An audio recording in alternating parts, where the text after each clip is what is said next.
Shalom, saudara-saudari yang terkasih dalam Tuhan. Senang rasanya kita bisa bertemu kembali. Pertanyaan kali ini adalah, bagaimana saya dapat terhindar dari dosa dalam hidup kekristenan saya? Dalam video ini saya akan menjelaskannya dari sudut pandang Alkitab. Jadi, saksikan videonya sampai selesai.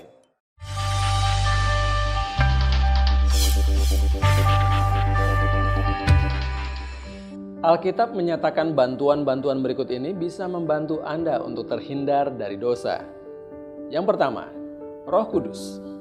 Roh Kudus merupakan hadiah yang diberikan Allah kepada kita, gerejanya, supaya bisa hidup berkemenangan dalam hidup Kristiani. Melalui Galatia 5 ayat 16-25, Paulus menyatakan dengan jelas adanya pertentangan antara keinginan daging dan buah Roh Kudus. Dalam bagian ini kita dinyatakan telah dipanggil untuk hidup dalam roh. Setiap orang percaya sudah memiliki Roh Kudus. Namun ayat ini menekankan bahwa kita perlu hidup di dalam roh, tunduk kepada kuasanya. Ini berarti secara aktif kita harus mengikuti gerakan Roh Kudus dan tidak mengikuti kedagingan kita lagi. Besarnya peranan Roh Kudus dalam kehidupan orang percaya dapat dilihat dalam hidup Petrus. Sebelum dipenuhi Roh Kudus, ia menyangkal Yesus 3 kali, yang padahal sebelumnya sempat menyatakan dirinya akan mengikuti Kristus sampai mati. Setelah dipenuhi Roh Kudus, dia berbicara kepada orang-orang Yahudi pada hari Pentakosta tanpa takut dan penuh keyakinan. Seseorang hidup dalam Roh Kudus saat dia tidak berusaha membatasi gerakan Roh Kudus, memadamkan roh yang dibicarakan dalam 1 Tesalonika 5 ayat 19, dan berusaha untuk hidup dipenuhi roh. Efesus 5 ayat 18-21. Bagaimana seseorang dapat dipenuhi dengan Roh Kudus? Pertama-tama sama seperti dalam Perjanjian Lama, Allah yang menentukan. Dia memilih orang-orang dan peristiwa-peristiwa tertentu dalam Perjanjian Lama untuk memenuhi orang-orang yang dipilihnya untuk menggenapi pekerjaan yang dikehendakinya. Kejadian 41 ayat 38, Keluaran 31 ayat 3, Bilangan 24 ayat 2, 1 Samuel 10 ayat 10, dan masih banyak lagi. Saya percaya bahwa Efesus 5 ayat 18-21 dan Kolose 3 ayat 16 ditulis untuk membuktikan bahwa Allah sendiri yang memilih untuk memenuhi siapa-siapa yang mau memenuhi diri mereka dengan firman Tuhan. Hal ini menjadi makin jelas bahwa hasil dari kedua pemenuhan dalam ayat-ayat itu adalah sama. Dan ini mengantar kita kepada bantuan Allah yang berikutnya. Firman Tuhan, Alkitab. 2 Timotius 3 ayat 16-17 menyatakan bahwa Allah telah memberikan firman-Nya demi memperlengkapi kita melakukan setiap pekerjaan baik. Alkitab mengajar bagaimana kita hidup dan apa yang seharusnya kita percaya. Alkitab menolong kita untuk mengevaluasi saat kita mengambil jalan yang salah dan menolong kita untuk kembali ke jalan yang benar dan terus berjalan di jalan itu. Sebagaimana dinyatakan melalui Ibrani 4 ayat 12. Firman Tuhan hidup, berkuasa dan mampu menembus ke dalam hati kita, mengangkat masalah paling dalam yang tidak ada seseorang pun bisa tangani. Penulis kitab Mazmur berbicara mengenai kuasa Alkitab dalam mengubah hidup seseorang melalui Mazmur 119 ayat 9, 11, dan 105, dan ayat-ayat lainnya. Yosua diberitahukan kunci keberhasilan untuk mengatasi musuhnya sebagai analogi bagi peperangan rohani kita juga saat ini. Hanya kalau ia merenungkan firman Tuhan siang dan malam supaya dia dapat melakukannya dengan baik. Yosua taat sekalipun apa yang Allah perintahkan kepadanya seringkali tidak masuk akal secara ilmu militer. Tapi kepatuhannya terhadap firman Tuhan justru menjadi kunci kemenangannya dalam merebut tanah perjanjian. Bantuan yang satu ini seringkali kita perlakukan dengan sepele.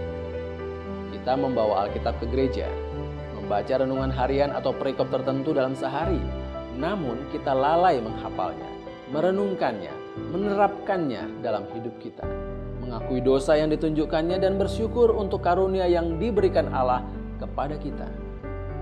Terkait Alkitab, kita seringkali tidak punya selera atau malah makan secara berlebihan. Kita seringkali makan firman Tuhan hanya sekadar untuk bertahan hidup.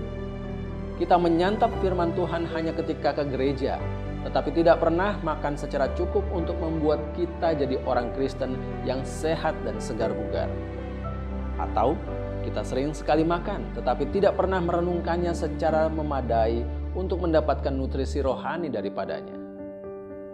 Jika saudara tidak punya kebiasaan untuk mempelajari firman Tuhan secara mendalam setiap hari dan menghafal ayat-ayatnya yang berkesan, penting bagi saudara mulai berusaha untuk menjadikan itu sebagai kebiasaan saudara.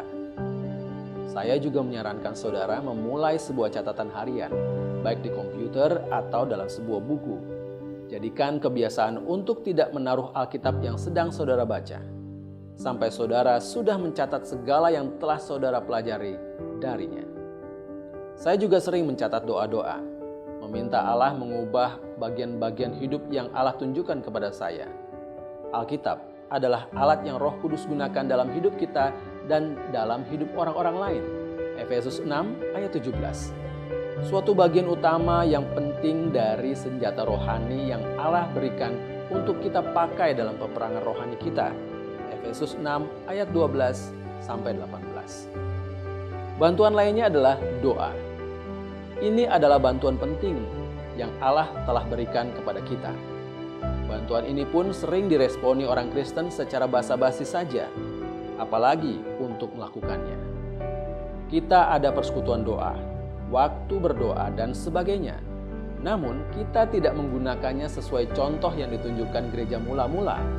Kisah Para Rasul 3 ayat 1, Kisah Para Rasul 4 ayat 31, Kisah Para Rasul 6 ayat 4, Kisah Para Rasul 13 ayat 1-3 dan lainnya. Paulus berkali-kali mengatakan bagaimana dia berdoa bagi mereka-mereka yang dia layani. Secara pribadi, kita sering tidak menggunakan bantuan ini.